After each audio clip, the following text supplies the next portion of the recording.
जय हिंद। स्वागत है आपका हमारे इस यू पाठशाला सेंटर यूट्यूब चैनल में। आज हम प्रयोगशाला परिचारक परीक्षा की तैयारी के संबंध में एक और महत्वपूर्ण वीडियो लेकर आपके सामने आए हैं, जिसका नाम है फ्रिक्शन, जिसको हम बोलते हैं घर्षण। ये हम पढ़ रहे हैं भौतिक के अंतर्गत, जो भौतिक विज्ञान है उसके अंदर पढ़ रहे हैं। प्रयोगशाला परीक्षारक में 60 प्रश्न पूछे जाएंगे, जिसमें से 60 अंक ये 60 अंक का जो है वो सामान्य विज्ञान से पूछा जाएगा। शेष जो 40 अंक है, जिसमें छत्तीसगढ़ और भूगोल, जो भारत के भूगोल है उससे संबंधित रहेगा, और कुछ इसमें कुछ अंक आपको करंट अफेयर, चाहे वो छत्तीसगढ़ का हो या भारत के परिप्रेक्ष्य में हो, वो पूछा जाएगा। तो हम 60 नंबर का तैयारी के लिए हम आज पढ़ेंगे घर्षण क्या होता है, फ्रिक्शन क्या होता है। ठीक है, इसको आज हम समझेंगे। चैनल पर नए तो पहले पूरा वीडियो देख लीजिएगा। चैनल का कंटेंट पसंद आए तो ही चैनल को सब्सक्राइब कीजिएगा और वीडियो को लाइक कीजिएगा। इसके पहले हमने फिजिक्स के कुछ टॉपिक्स इसमें अपलोड किए हैं, यदि वो आपने नहीं देखा है तो वो आप पहले देख लीजिएगा, उसके बाद ये फ्रिक्शन वाला पार्ट समझिएगा। ठीक है। साथ में यदि आप किसी और अन्य एग्जाम की तैयारी करना चाहते हैं तो आप हमारे इस चैनल को भी फॉलो कर सकते हैं, जिसमें विभिन्न प्रकार के सब्जेक्ट इसमें पढ़ाए जाते हैं। चलिए, आपका अधिक समय खराब न करते हुए हम सीधे क्लास पर चलते हैं और बात करते हैं कि घर्षण क्या चीज होता है। घर्षण जो हमने बचपन में पढ़ा है ना, ये क्लास 8 या फिर जब और अधिक पढ़ेंगे तो क्लास 9 में पढ़ने को मिलता है। घर्षण क्या होता है, किन्हीं दो सतहों के बीच लगने वाले बल को हम घर्षण बल कहते हैं। ठीक है, किन्हीं दो सतहों के लगने वाले बीच के बल को हम घर्षण बल कहते हैं। ये सतह आपके ठोस और ठोस भी हो सकता है, गैस और गैस भी हो सकता है, द्रव और द्रव भी हो सकता है। साथ में द्रव या ठोस भी हो सकता है, ठोस या द्रव हो सकता है, गैस या द्रव हो सकता है। किन्हीं दो सतहों पर, उसके प्रकृति कुछ भी हो सकता है, ठोस द्रव गैस जो भी है ना। पर ये मान लीजिए किन्हीं दो सतहों पर लगने वाला बल। अब ये किन्हीं दो सतहों पर लगने वाला बल क्या चीज होता है, ये देखिए। ये देख लीजिए, एक मेज रखा हुआ है, मेज के ऊपर एक बुक रखा हुआ है। जब भी हम इस बुक को खसकाने की कोशिश करेंगे तो ये आसानी से नहीं खिसकेगा। ठीक है, कभी खसका के देखिएगा, थोड़ा सा खसका के देखिएगा, थोड़ा सा बल लगा के देखिएगा, वो आसानी से नहीं खसकेगा, थोड़ा सा वो अपने गति का विरोध करेगा। तो इसी चीज को हम घर्षण कहते हैं। जो भी चीज अपने गति का विरोध करे किसी दो सरफेस के मध्य ना, विथआउट गुरुत्वाकर्षण, गुरुत्वाकर्षण के छोड़ यदि कोई दो चीजें स्पर्श रूप में एक दूसरे के स्पर्श में है और यदि वो एक दूसरे की गति का विरोध करे तो वो घर्षण कहलाता है। जैसे इस पुस्तक को देखिए, ये पुस्तक टेबल पर रखा हुआ है। वास्तव में क्या होता है, ये पुस्तक को और अधिक जूम करने किया जाए या फिर इसके सतह को देखा जाए तो ये कुछ इस प्रकार से उबड़ खाबड़ रहती है। ठीक है, ये जो सतह है जहाँ पे बुक या फिर कोई दूसरा सामान रखा है और नीचे टेबल है, यदि इनके सतह को देखा जाए तो ये सतह कुछ इस प्रकार से रहती है, खांचे टाइप का। यदि ये खांचा है मतलब ये इसको रेसिस्टेंट करेगा, उसके बल को रोकने की कोशिश करेगा, है ना। ये सतह एकदम चिकना नहीं है, हल्का फुल्का खुरदुरा है, हल्का फुल्का खुरदुरा है, और हल्का फुल्का खुरदुरा होने की वजह से ये किसी भी चीज के गति का विरोध करती है। तो वैसे बल जो इसके गति का विरोध करे घर्षण बल कहलाते हैं। अब ये देखिए, घर्षण बल को हम अच्छे से और आपको बताते हैं। मान लेते हैं ये ऊपर वाला का पुस्तक है, ठीक है, और नीचे वाला जो है ये सरफेस है, टेबल का सरफेस है। जब भी हम इस पुस्तक को खसकाने के लिए इस दिशा में बल लगाएंगे तो ये देख लीजिए, जो उबड़ खाबड़ जो नुकीला निकला है, दंतुरित दांते टाइप का, ये इसको खिसकने नहीं देगा। इसके विपरीत, है ना, इसके विपरीत इस और इसके विपरीत इस दिशा में कुछ इस प्रकार से विपरीत बल लगाएगा। इसी विपरीत बल को हम घर्षण बल कहते हैं। इन शॉर्ट में ये समझिए, यदि किसी दो वस्तुओं के मध्य लगने वाला बल, है ना, ये विपरीत होगा। घर्षण बल हमेशा विपरीत होता है। यदि कोई पुस्तक इस ओर गति करा रहे हैं तो इसके बीच के जो सतहों के बीच जो बल उत्पन्न होगा वो हमेशा इसके विपरीत दिशा में होगा। घर्षण बल हमेशा ही विपरीत दिशा में होता है, याद रखिएगा, किसी प्रश्न को पूछ लिया जाए तो। यह बल गति का विरोध करता है और उसके विपरीत दिशा में होता है। विरोध करने का अर्थात ये है कि वो आसानी से, कोई भी चीजें हैं कि एक दूसरे सरफेस पर आसानी से नहीं चलती है। ये गति अगर आसानी से चलती तो गति का विरोध नहीं करती, और विथआउट घर्षण हमारे पास ऐसा कुछ भी नहीं है कि वो घर्षण नहीं होगा। इस प्रकृति में हर एक जगह घर्षण लग रहा है, चाहे वो बेरिंग हो, सरफेस हो, है ना, हर एक जगह घर्षण कर रहा है। यदि घर्षण नहीं होता और यदि हम गुरुत्वाकर्षण को जीरो मान लेते हैं, तब कोई चीजें जो चल रही है वो चलती ही रहती। ठीक है, जो चीजें चल रही है वो चलती रहती विदाउट, यदि घर्षण नहीं है तो। घर्षण हमेशा उसकी गति का विरोध करती है। ये देखिएगा, चिकने सतह पर कम और खुरदुरे सतह पर अधिक घर्षण देखने को मिलता है। चिकना सतह और खुरदुरा सतह। एक कांच ले लीजिए, है ना, एक मिरर या कांच। उस कांच में पहले तो कुछ को चला के, किसी पुस्तक वगैरह को चला के देखिए, ठीक है। उसके बाद उस कांच में थोड़ा तेल लगा दीजिए। उस तेल लगे हुए कांच में फिर पुस्तक को खसका के देखिए, आपको पता चल जाएगा कि जो ज्यादा चिकना होगा, है ना, जिसमें ज्यादा फिसलन होगी, जो चीज ज्यादा फिसलन होगी उसी में, ठीक है, जो चीज ज्यादा फिसलन होगी उसी में अधिक घर्षण, उसमें कम घर्षण देखना जाएगा और इसमें अधिक गति देखने को मिलेगी। इसका मतलब हम ये समझ सकते हैं, जिस वस्तुओं में कम घर्षण होता है ना, उसकी गति अधिक होती है, और जिसमें घर्षण अधिक होता है उसमें घर्षण कम होता है। घर्षण बल के विरुद्ध किया गया कार्य हमेशा ऋणात्मक में लिया जाएगा। जो भी बल जो है या फिर जो भी कार्य है, यदि जो घर्षण बल के विरुद्ध किया गया है वो ऋणात्मक में मिली देखी जाएगी। क्षेत्रफल पर यह निर्भर नहीं करता, किसी पदार्थ के क्षेत्रफल पर, है ना, किसी पदार्थ के क्षेत्रफल कहने का मतलब है कि वो चीज कितना बड़ा है, कितना छोटा है, कितना बारीक है, कितना मोटा है ना, वो इस बात पर घर्षण जो है निर्भर नहीं करता, बजाय उसकी प्रकृति के। ठीक है, यदि एक आप छोटा सा कांच ले लीजिए और एक छोटा सा लकड़ी ले लीजिए। कांच चूंकि लकड़ी के अपेक्षा ज्यादा स्मूथ है, ज्यादा फिसलन है, इस प्रकार यदि कांच का एक छोटा सा बारीक टुकड़ा भी लेंगे ना, तो भी उसमें फिसलन अधिक रहेगी अपेक्षाकृत बड़े लकड़ी के।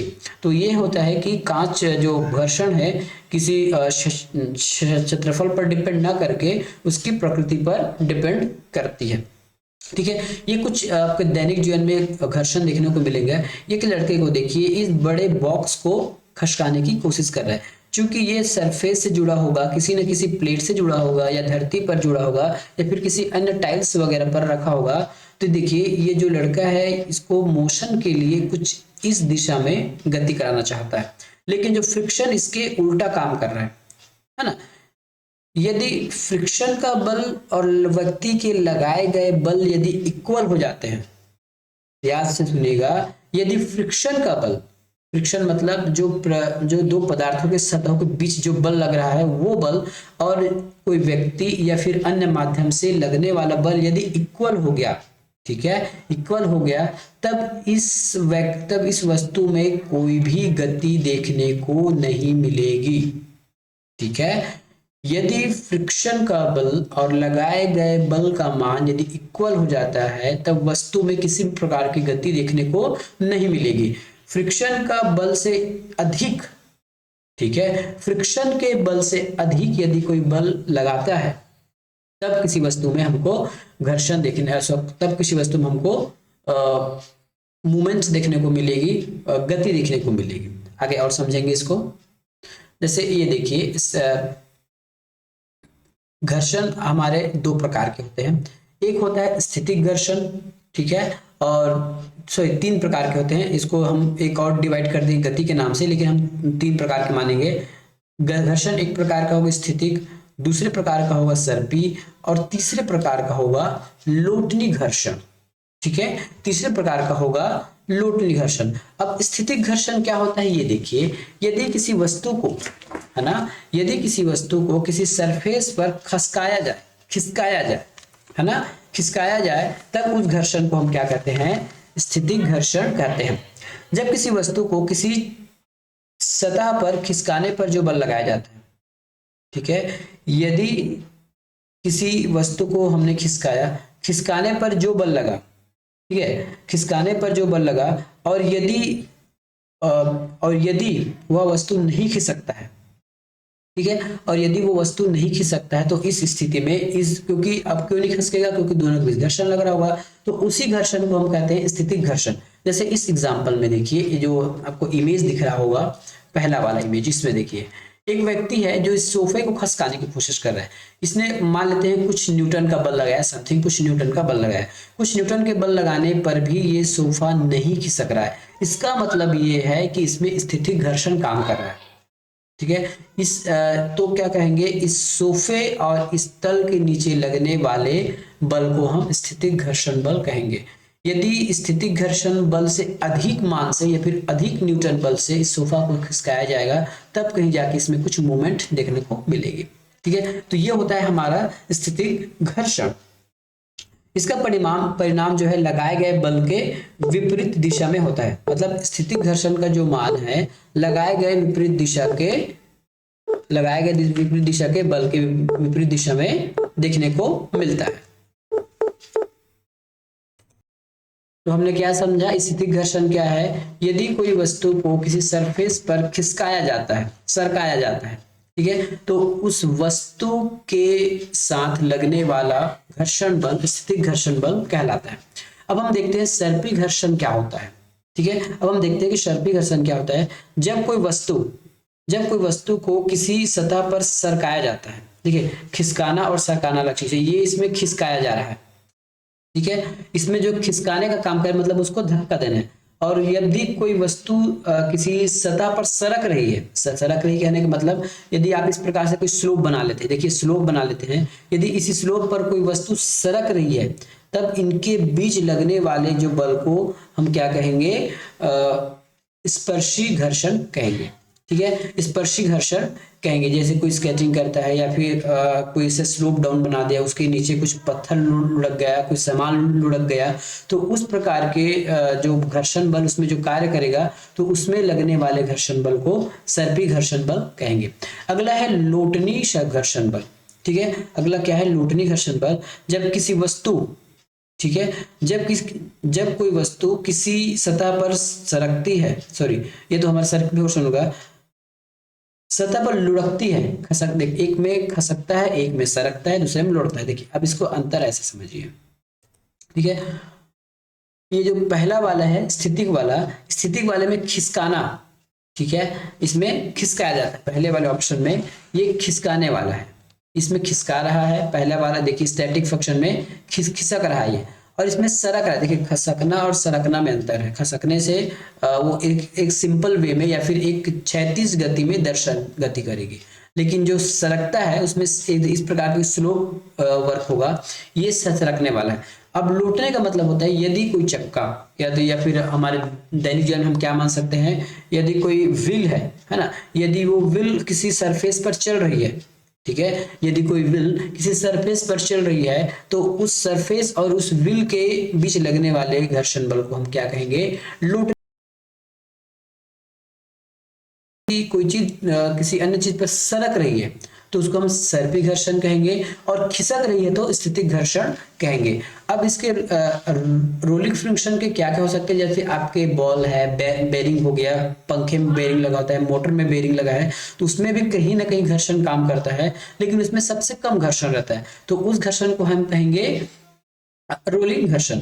अब प्रश्न यह आ सकता है कि इन तीनों घर्षण में से जिसमें सबसे ज्यादा घर्षण बल किसमें होता है, ठीक है, तो सबसे ज्यादा घर्षण बल होता है इसमें। ठीक है, मैं लिख देता हूं, सबसे ज्यादा घर्षण बल होता है स्थितिक में, इसमें सबसे ज्यादा होगा, उसके बाद सर्पी में, और सबसे कम होता है लोटनी में। सबसे कम घर्षण बल होता है लोटनी में, और सबसे अधिक घर्षण बल होता है स्थितिक में। ठीक है, स्थितिक में। अब क्या आगे है, अब कुछ देख लेते हैं। अब घर्षण हमारा हानिकारक है ना, किंतु आवश्यक भी है। घर्षण जो है हानिकारक है किंतु आवश्यक भी है। सबसे पहले इसका जो आवश्यक पार्ट को ये समझिए, इसका कोई विशेषता समझ लीजिए। विशेषता कहने का मतलब ये है कि दो सतहों के मध्य में, ठीक है, तो लाभ हानि देख लेंगे, इसका विशेषता देख लेंगे। घर्षण बल का एक सबसे बड़ा उदाहरण है और सबसे बड़ा फायदा है कि व्यक्ति अपने पांव पर खड़ा है या व्यक्ति अपने पांव पर खड़ा होकर चलने लगता है। यह सबसे बड़ा उदाहरण है घर्षण बल का, और सबसे बड़ा फायदा है घर्षण बल का। घर्षण बल नहीं होने की वजह से ही लोग केले के छिलके में फिसल जाते हैं, किसी चिकने सतह पर फिसल जाते हैं, मिट्टी हो गया, कीचड़ हो गया। यहाँ घर्षण बल कम या नहीं होने की वजह से ठीक है। घर्षण बल कम या नहीं होने की वजह से लोग उसमें फिसल जाते हैं या फिर गिर जाते हैं। तो ये सबसे बड़ा फायदा है घर्षण बल का। ठीक है, सबसे पहले हम तो हानि देख लेते हैं। घर्षण तो आप समझ गए, हानि देख लीजिए।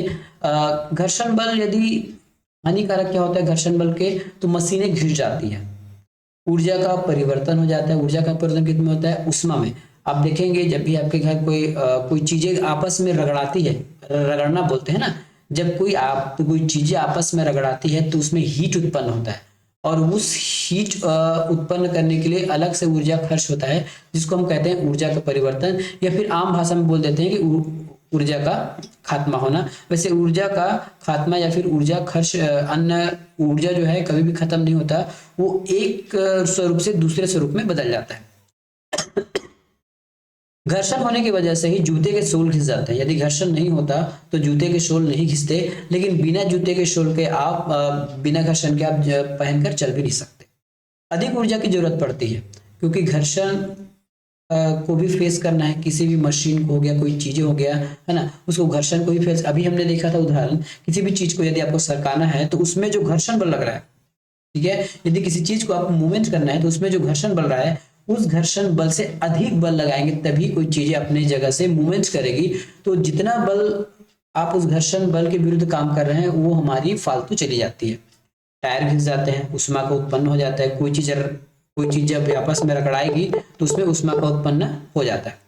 अब इसके कुछ आवश्यक देख लीजिए। घर्षण के बिना चला नहीं जा सकता, ना आप खड़े हो सकते हैं और ना ही चल सकते हैं। गाड़ियां सड़कों पर नहीं चल पाएगी, चिकनी चीजों को पकड़ना मुश्किल हो जाएगा। कुछ ऐसे उदाहरण पर आप देख लीजिए कि बिना घर्षण के आपका क्या हाल होने वाला है। जैसे हमने एक ग्लास बना लिया, ठीक है, शायद ये कुछ अलग ही बन गया।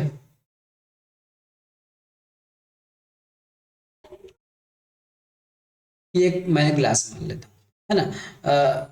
इसका हैंडल ना बना के पूरा हैंडल ही गैप कर देते हैं ताकि आपको अच्छे से समझ आ जाए। ये आपका गिलास मान लेते हैं, ठीक है। ये कांच का गिलास है और इस कांच गिलास में पानी भरा हुआ है। क्या भरा हुआ है, पानी भरा हुआ है। और इस कांच के गिलास में पानी भरने के बाद मैंने क्या किया, इस कांच के गिलास को अच्छे से तेल लगा दिया। कांच गिलास के चारों ओर अच्छे से तेल लगा दिया और आपको पकड़ने के लिए दे दिया। क्या आप इसको पकड़ पाओगे, बिल्कुल नहीं, है ना। जब तक आपके हाथ और ग्लास के सरफेस में फ्रिक्शन पैदा नहीं होगा, घर्षण पैदा नहीं होगा, उस ग्लास को आप होल्ड नहीं कर पाओगे।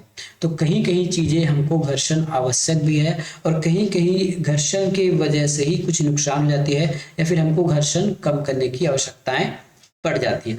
अब एक ही चीज में एक उदाहरण देख लिए, क्योंकि कहाँ हमको घर्षण की जरूरत पड़ती है और कहाँ हमको घर्षण कम करने की जरूरत पड़ती है। ये देखिए, मैं एक टायर बना रहा हूँ। जैसे वैसे तो मैं गोल नहीं बना पाऊंगा, ठीक है। ये नीचे का आपका फ्रेबल्स मान लेते हैं, ये टायर है, ठीक है, और ये आपका सरफेस है। तो इस टायर को इस सरफेस के साथ चलने के लिए, इस रोड के साथ चलने के लिए मुझे अधिक घर्षण की आवश्यकता होगी, है ना। मुझे यहाँ क्या होगा, घर्षण की आवश्यकता होगी। लेकिन वही अगर मैं देखूं यहाँ पे जो एक रॉड लगा होगा, है ना, रॉड लगा होगा पहिए के साथ, उस रॉड और पहिए के बीच मुझे बिल्कुल भी घर्षण नहीं चाहिए। यदि घर्षण होगा तब क्या गाड़ियां स्पीड से नहीं चलेगी। कई बार आप ऑयलिंग ग्रीसिंग कराते हैं किसका, आपके चक्के में। क्यों, क्योंकि वो फ्री घूमे बिना किसी घर्षण के।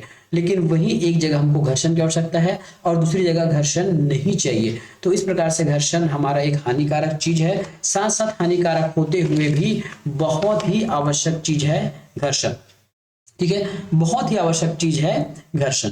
अब घर्षण की कुछ विशेषता पढ़ लीजिए। वैसे मैंने टॉपिक नहीं बनाया है, सुन के पढ़ लीजिए घर्षण की विशेषता क्या है। दो सतहों के बीच लगने वाले बल को हम घर्षण कहते हैं, ठीक है। दूसरी बात, इसमें क्षेत्रफल, घर्षण जो है क्षेत्रफल पर डिपेंड नहीं करता। क्षेत्रफल किसी वस्तु के क्षेत्रफल पर ना होके उसकी प्रकृति पर निर्भर करती है। लोटनी घर्षण में का मान सबसे कम, लोटनी मतलब चक्के वाला, है ना। जो जो चक्का सरफेस पे चलता है, जो गोल चीजें सरफेस पर चलती रहती है, उसमें घर्षण कम होता है। और किसी चीज को खिसकाने पर सबसे ज्यादा घर्षण की आवश्यकता होती है या फिर उसमें सबसे ज्यादा घर्षण के मान होता है।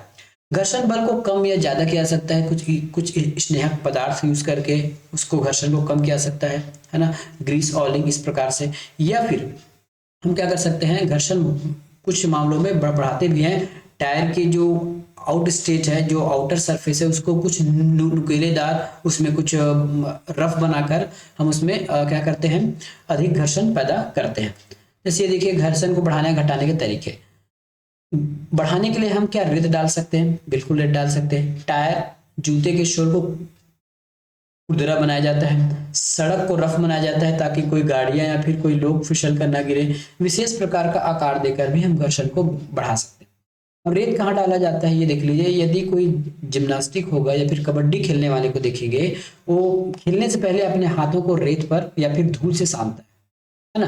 क्यों? क्योंकि उसको सामने वाले जो कबड्डी खेलने वाले जो प्रतिद्वंदी है उसको पकड़ना है, तो अपने हाथ में अधिक घर्षण पैदा करता है ताकि उसको आराम से उसको रोका जा सके। टायर या जूते के सोल को खुरदरा बनाने से आपने देखा होगा, यदि चप्पल घिस जाते हैं तो हमको फिसलने की संभावनाएं अधिक हो जाती है। सड़क को रफ बनाया जाता है, एकदम चिकना नहीं बनाया जाता है। चिकना बनाने पर कोई भी चीजें उसमें फिसल कर गिर सकती है। अब घर्षण को कम करने के तरीका है कि आप तेल लगा लीजिए, किसी भी चीज में तेल, ग्रीसिंग ऑयल है ना। तल को चिकना कर लीजिए, पाउडर डाल लीजिए। पाउडर में आप क्या यूज कर सकते हैं, जो ग्रेफाइट का चूर्ण है, ठीक है, जो ग्रेफाइट का चूर्ण है वो भी आप घर्षण कम करने के लिए डाल सकते हैं। मोबिल ऑयल है, ग्रीस है। अब पाउडर कहाँ यूज करेंगे, तो आप कभी कब कैरम खेले होंगे तो आप पता होगा कि कैरम बोर्ड में गोटियों को अधिक स्पीड से भगाने के लिए बिना रोक टोक इसमें पाउडर का उपयोग किया जाता है, ताकि उसकी जो गोटियां हैं वो अधिक स्पीड से और बेरोक टोक काम कर सके। तो ये होता है घर्षण। अब घर्षण गुणांक, इससे कुछ संबंधित प्रश्न भी पूछा जाएगा, बहुत इजी है। घर्षण गुणांक की कोई मात्राएं नहीं होती। ये जो घर्षण गुणांक है 0 से लेके 1 तक कार्य करती है। और इसका ये सूत्र है, घर्षण को हम म्यू से दर्शाते हैं। म्यू बराबर F/R। F हमारा फोर्स है और R जो है उसका प्रतिक्रिया बल है। इसी क्वेश्चन पर हम कुछ क्वेश्चन भी देखेंगे जो आपको प्रश्न में हो सकता है, कई बार आ सकता है, लेकिन फ्रिक्शन से वैसे प्रश्न कम आएंगे। फिर भी एक दो प्रश्न देख लीजिए ताकि आपको कभी प्रश्न पूछे तो आपको बनाते बने। एक वस्तु के समतल तल पर 40 न्यूटन का बल लग रही है। एक वस्तु है, उसके समतल तल पर 40 न्यूटन का बल लग रही है। यदि घर्षण गुणांक 2 हो तो प्रतिक्रिया ज्ञात कीजिए। ठीक है, अभी हमने एक सूत्र पढ़ा है, म्यू बराबर F/R। ठीक है, F/R। इस इक्वेशन में हमको क्या क्या दिया गया है इस प्रश्न में, तो हमको बल दे दिया गया है जो ऊपर लिखना है हमको न्यूटन। F बराबर 20 दिया गया है। म्यू गुणांक, म्यू का वैल्यू होता है गुणांक, म्यू को हम क्या कहते हैं, गुणांक। गुणांक हमको 2 दिया गया है और R निकालना है। सिंपली हम मान रखेंगे तो हमको उत्तर मिल जाएगा। ठीक है, म्यू का जगह हम रखेंगे 2, F की जगह रखेंगे 40 और R तो हमको निकालना है। पक्षांतर करेंगे तो R इस साइड आ जाएगा, 40 गुना 2। ठीक है, 40 गुना होगा कि भाग में होगा, ये तो भाग में हो जाएगा ना, सॉरी ये भाग में हो जाएगा, ये भाग में हो जाएगा कुछ इस प्रकार से। तो R बराबर हो जाएगा 20। तो इसकी प्रतिक्रिया बल का क्या होगी, इसकी प्रतिक्रिया बल होगी 20। 30 अंश कोण पर झुके तल के लिए घर्षण गुणांक ज्ञात। इसमें 2-3 आपको हो सकता है अलग अलग इक्वेशन याद करने पड़ जाए, लेकिन यहाँ से प्रश्न आने की संभावना कम है, मैं अभी भी बता दूं। फिर भी यदि किस्मत फूटा रहा तो फिर कौन क्या कर सकता है। ठीक है, यदि किसी का किस्मत फूटा है तब कोई क्या कर सकता है, हम इसमें कुछ प्रश्न और देख लेते हैं। 30 अंश के कोण पर झुके तल के लिए घर्षण गुणांक ज्ञात कीजिए। अब जैसे यदि आपको घर्षण गुणांक कोण पर पूछा जाएगा तो म्यू बराबर tan थीटा, म्यू बराबर tan थीटा से आप मान निकालेंगे। हमको गुणांक पूछा गया है, ठीक है, और अंश दे दिया गया है, तो हम यहाँ लिखेंगे tan 30 अंश। ठीक है, tan 30 का मान होता है 1/√3, 1/√3। तो ये हो गया हमारे म्यू का मान। तो घर्षण गुणांक क्या हो गया, 1/√3। अगला प्रश्न आपको कुछ अलग से पूछा सकता है कि किसी तल पर एक वस्तु जो है 150 मीटर प्रति सेकंड की चाल से चल रही है। किसी तल पर कोई वस्तु जो है 150 मीटर प्रति सेकंड की चाल से चल रही है। यदि घर्षण गुणांक 5 हो तो रुकने में कितना समय लगेगा।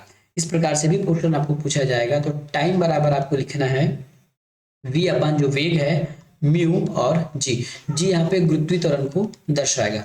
तो कुछ 3 प्रश्न है, तीनों प्रश्न का जो सूत्र है वो अलग अलग है। यहाँ पे प्रश्न पूछने की संभावना बहुत कम, इसलिए मैं केवल 3 ही प्रश्न लाया हूँ। टी हमको निकालना है, ठीक है, तो ऊपर क्या लिखेंगे 150, v का वैल्यू v बराबर वेग। यदि कुछ प्रॉब्लम हो तो यहाँ लिख लीजिए। वेग हमको दिया गया 150 मीटर प्रति सेकंड, ठीक है, और म्यू जिसको हम बोलते हैं गुणांक दिया है 5। और यहाँ जी की वैल्यू होती है 9.8, जो हमारी गुरुत्वाकर्षण है, हम इसको अधिक सुविधा के लिए 10 मान के चलते हैं। ठीक है, अब इसे मान रख लीजिए। v का वैल्यू होगा 150, म्यू की वैल्यू है 5 और g की वैल्यू है 10। 0 से 0 कटा, ठीक है, और ये हो जाएगा 5 या 15। तो कितना हुआ? 3 सेकंड। कितना हो गया? 3 सेकंड। 3 सेकंड इसका आंसर आया। ठीक है, तो ये था आज का हमारा वीडियो। मिलेंगे नेक्स्ट वीडियो में। धन्यवाद।